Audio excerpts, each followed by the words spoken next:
Hello dear students, welcome to my channel right track for NEET. Last video में हमने stem को discuss किया था और उसके मॉडिफिकेशन को डिस्कस किया था, जिसका लिंक मैं डिस्क्रिप्शन में दे दूंगा। अब हम डिस्कस करने जा रहे हैं लीफ को, लेकिन इससे पहले अगर आपको कोई डाउट हो, कोई क्वेश्चन हो, कोई क्वेरी हो तो कमेंट करके जरूर पूछिए, क्वेश्चन को इंपॉर्टेंस दीजिए। लीफ आप जानते ही हैं कि फ्लैटेंड स्ट्रक्चर होता है, चिपटा सा होता है। जनरली ये जो हमारी लीफ होती है ये नोड से निकलती है, हमारे शूट एपिकल मेरिस्टम से ये ओरिजिनेट होती है, जबकि रूट एपिकल मेरिस्टम से रूट ओरिजिनेट होगी, जबकि ये बनी हुई होती है शूट एपिकल मेरिस्टम से। इसका जो अरेंजमेंट होता है वो एक्रोपीटल आर्डर में होता है। एक्रोपीटल अरेंजमेंट क्या होता है कि नीचे वाली पहले, फिर उसके बाद ऊपर, उसके बाद ऊपर, उसके बाद ऊपर, नीचे वाली पहले निकली, उसके बाद ऊपर वाली, उसके ऊपर वाली, उसके ऊपर वाली, ऐसे ही निकलती जाएगी। ये जो हमारी लीफ होती है इसमें एक बर्ड पाई जाती है जिसको हम लोग बोलते हैं एक्सिलरी बर्ड। यहाँ पर इसके एक्सिल में एक छोटी सी बर्ड पाई जाएगी, इसको हम लोग बोलते हैं एक्सिलरी बर्ड। दरअसल ये एक्सिलरी बर्ड जो होती है इसी से ब्रांच निकलेगी। अब जो हमारी लीफ होती है ये सबसे इंपॉर्टेंट वेजिटेटिव पार्ट होता है, क्योंकि यहीं पर फोटोसिंथेसिस होनी है। फोटोसिंथेसिस पूरे प्लांट की खाना पकाने की जिम्मेदारी हमारी लीफ की होगी, तो इसलिए बहुत ही इंपॉर्टेंट पार्ट होता है। अब हम देखते हैं कि इसके कितने पार्ट होते हैं। लीफ के सबसे इंपॉर्टेंट पार्ट 3 होते हैं। एक होता है हमारा लेमाइना, जो भी लीफ की सरफेस होती है उसको हम लोग बोलते हैं लेमाइना।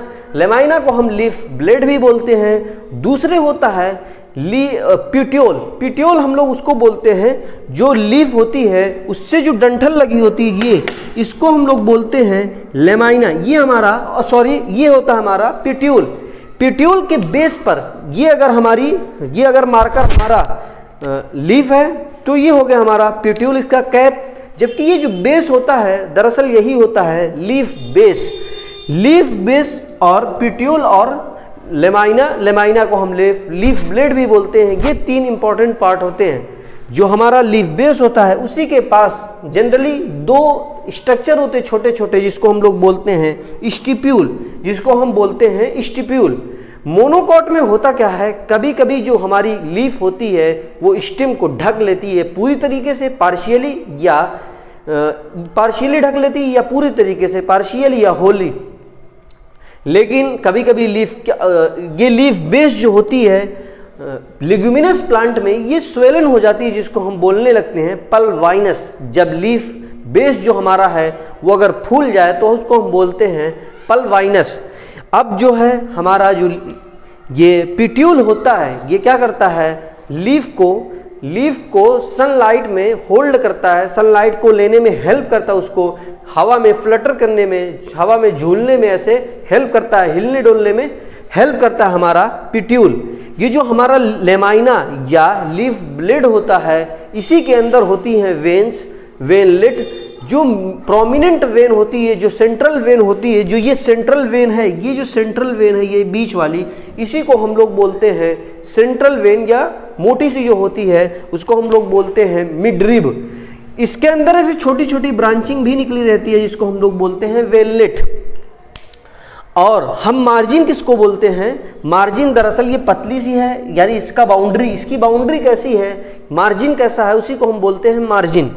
लीफ अपेक्स हम लोग बोलते हैं बिल्कुल इस वाले पोर्शन को, ये जो पोर्शन होता है इसको हम लोग बोलते हैं लीफ अपेक्स। अब होता क्या है कि लीफ अपेक्स कैसा है, मार्जिन कैसा है, ये कटी फटी तो नहीं है, इंसीजन इसमें तो नहीं है, उस बेसिस पे हम लीफ को क्लासिफाई भी करेंगे। लीफ कई तरह की, एक कंपाउंड, एक सिंपल लीफ हम लोग पढ़ेंगे। लेकिन इससे पहले कि ये जो वेन होती है सेंट्रल वेन, और उसके बाद जो नेटवर्क होता है, ये जो नेटवर्क होता है कभी कभी ये नेटवर्क ऐसे बिल्कुल सीधा सीधा होता है और कभी ये नेटवर्क बनाता है, कभी बिल्कुल पैरेलल होगा ऐसे ही, कभी नेटवर्क बनाएगा। अगर पैरेलल होता है तो उसको हम लोग अगर ये जो वेनलेट का अरेंजमेंट होता है लीफ के अंदर उसको हम लोग बोलते हैं विनेशन। ये लेमाइना के अंदर, लीफ के अंदर वेन का जो अरेंजमेंट है उसको हम लोग बोलते हैं विनेशन। अगर ये बिल्कुल सेंट्रल वाले या मिडरिब के पैरेलल है तो उसको हम बोलते हैं पैरेलल विनेशन। अगर नेटवर्क का फॉर्मेशन हो रहा है वेनलेट के द्वारा तो इसको हम लोग बोलते हैं reticulate विनेशन। Reticulate venation generally found in dicot while parallel venation found generally in monocot. Monocot में मोस्टली पैरेलल वेनेशन पाया जाता है, जबकि डाइकॉट में रेटिकुलेट वेनेशन पाया जाता है। हमने लीफ को डिस्कस किया, इसके मेन पार्ट को डिस्कस किया। इसके पार्ट वगैरह कभी कभी ही पूछे जाते हैं, लेकिन इस चैप्टर में ज़्यादातर एग्जाम्पल पूछे जाते हैं। इसके बाद फिलोटैक्सी वगैरह से भी क्वेश्चन आते हैं, जिसको हम नेक्स्ट वीडियो में डिस्कस करेंगे। ठीक है, अगर कोई क्वेश्चन हो, कोई डाउट हो तो कमेंट करके ज़रूर पूछिए। ठीक है, थैंक यू।